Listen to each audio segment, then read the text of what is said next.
सूर्य नमस्कार सबसे जाने माने योग अभ्यासों में से एक है। इसका प्रभाव पूरे शरीर पर महसूस किया जा सकता है। लेकिन क्या आध्यात्मिक साधना करने वालों के लिए भी यह फायदेमंद है? क्या यह मन और विचारों पर भी प्रभाव डाल सकता है? सद्गुरु कहते हैं, आमतौर पर सूर्य नमस्कार को कसरत माना जाता है,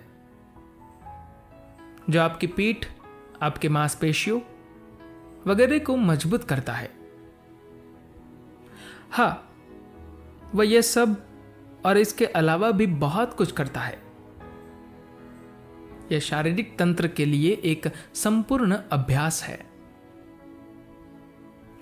व्यायाम का एक व्यापक रूप, जिसके लिए किसी उपकरण की जरूरत नहीं होती। मगर सबसे बढ़कर यह एक महत्वपूर्ण उपकरण है, जो इंसान को अपने जीवन के बाध्यकारी चक्रों और स्वरूपों से आजाद होने में समर्थ बनाता है। शरीर को एक सोपान बनाना सूर्य नमस्कार का मतलब है। सुबह में सूर्य के आगे झुकना। सूर्य इस धरती के लिए जीवन का स्रोत है।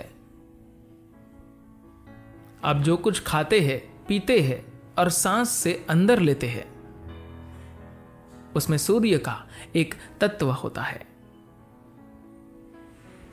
जब आप यह सीख लेते हैं कि सूर्य को बेहतर रूप में आत्मसात कैसे करना है, उसे ग्रहण करना और अपने शरीर का एक हिस्सा बनाना सीखते हैं,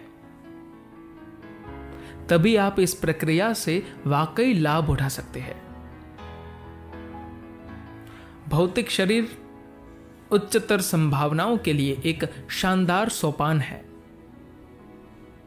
मगर ज्यादातर लोगों के लिए यह एक रोड़े की तरह काम करता है। शरीर की बाध्यताएं उन्हें आध्यात्मिक पथ पर आगे नहीं जाने देती। सौर चक्र के साथ तालमेल में होने से संतुलन और ग्रहणशीलता मिलती है।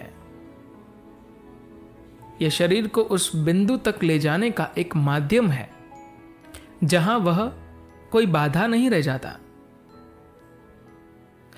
सौर चक्र के साथ तालमेल यह शारीरिक तंत्र के लिए एक संपूर्ण अभ्यास है,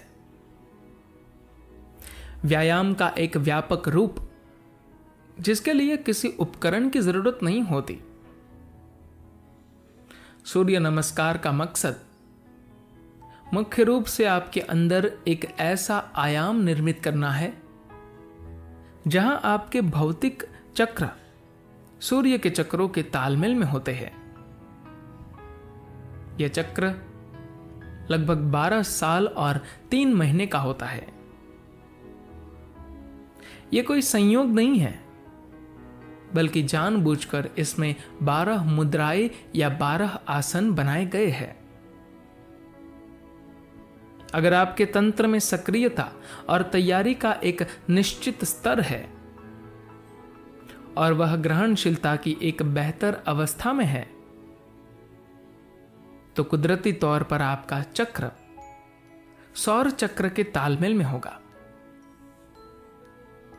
युवा स्त्रियों को एक लाभ होता है कि वे चंद्र चक्रों के भी तालमेल में होती है। यह एक शानदार संभावना है कि आपका शरीर सौर और चंद्र दोनों चक्रों से जुड़ा हुआ है। कुदरत ने एक स्त्री को यह सुविधा दी है क्योंकि उसे मानव जाति को बढ़ाने की अतिरिक्त जिम्मेदारी सौंपी गई है। इसलिए उसे कुछ अतिरिक्त सुविधाएं दी गई है। मगर बहुत से लोगों को यह पता नहीं होता कि उस संबंध से उत्पन्न अतिरिक्त ऊर्जा को कैसे संभाले। इसलिए वे इसे एक अभिशाप की तरह, बल्कि एक तरह का पागलपन मानते हैं। लूनर यानी कि चंद्रमा संबंधी से लूनी यानी कि विक्षिप्त बनना इसका प्रमाण है।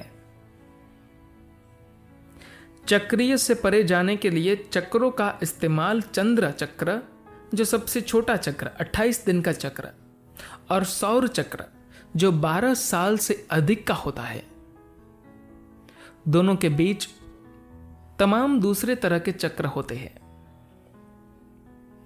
चक्रीय या साइक्लिकल शब्द का अर्थ है दोहराव। दोहराव का मतलब है कि किसी रूप में वह विवशता पैदा करता है। विवशता का मतलब है कि वह चेतनता के लिए अनुकूल नहीं है। अगर आप बहुत बाध्य होंगे तो आप देखेंगे कि स्थितियां, अनुभव, विचार और भावनाएं सभी आवर्ती होंगे, यानी बार बार आपके पास लौट कर आएंगे। 6 या 18 महीने, 3 साल या 6 साल में वे एक बार आपके पास लौट कर आते हैं।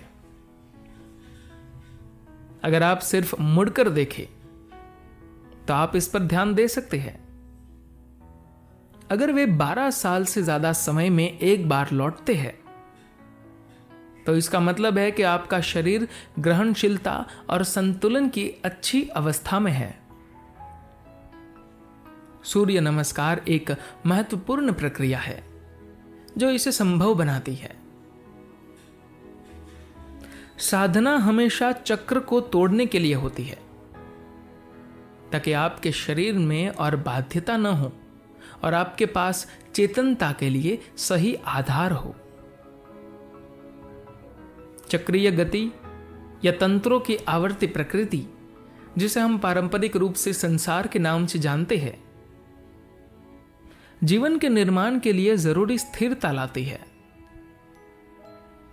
अगर यह सब बेतरतीब होता तो एक स्थिर जीवन का निर्माण संभव नहीं होता।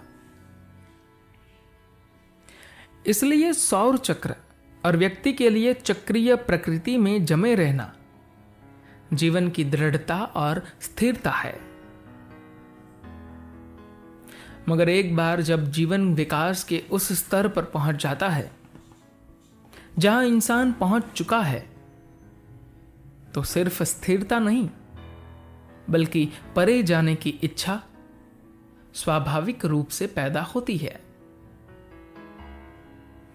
अब यह इंसान पर निर्भर करता है कि वह या तो चक्रीय प्रकृति में फंसा रहे, जो स्थिर भौतिक अस्तित्व का आधार है, या इन चक्रों को भौतिक कल्याण के लिए इस्तेमाल करे और उन पर सवार होकर चक्रीय से परे चला जाए।